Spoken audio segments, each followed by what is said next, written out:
ছয় প্রকার নারীকে আল্লাহ জাহান্নামে দেবে বলে ঘোষণা দিয়েছে। কয় প্রকার? মা বোন যারা এসেছেন খুব ভালো করে শুনবেন, মোবাইল থাকলে সেভ করে নিন।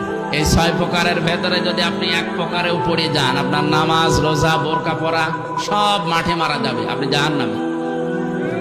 এক নম্বরে যাদের মাথার চুল খোলা থাকে স্বামী বাদ দিয়ে অন্য কারোর জন্য, এরকম মেয়ে লোকে দেশে এখন আর নেই।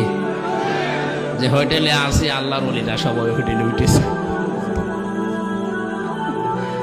দুই নম্বরে স্বামীকে যে মহিলা সম্মান করে না।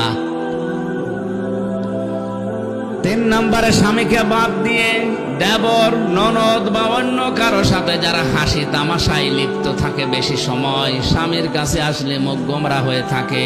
আর যদি দেবর পায়, স্বামী গিয়েছে ঘাস কাটতে, বাগে ধরে খাক, আমার দেওরা বেশি থাকে। চার নম্বরে যে মহিলা অপবিত্রতা থেকে পবিত্রতার খবর রাখে না, শরীর খারাপ হয়েছে কবে যে পবিত্র হবে ওর খেয়ালই নেই, স্বামীর যে হক আছে ওর মনেও নেই। এই জন্য যখনই শরীর অসুস্থ হবে, সুস্থ হওয়ার পর থেকে নিজেকে পরিষ্কার পরিচ্ছন্ন করে স্বামীর জন্য উপস্থাপন করা লাগবে। 5 নম্বরে মিথ্যা বলে, গীবত করে, এরপর আবার কসম করে কথায় কথায়।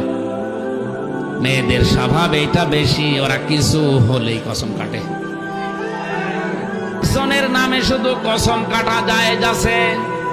কে বলেন বলুন?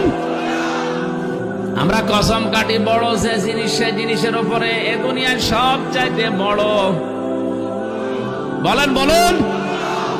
6 নম্বরে যারা অন্যের সুখ দেখে জ্বলে, যারা অন্যের সুখ দেখে জ্বলে এবং কিছু দান করলেও যারা খোঁটা দেয়, এই 6 প্রকার নারীর কথা মুসলিম শরীফে নবীজি জানিয়েছেন।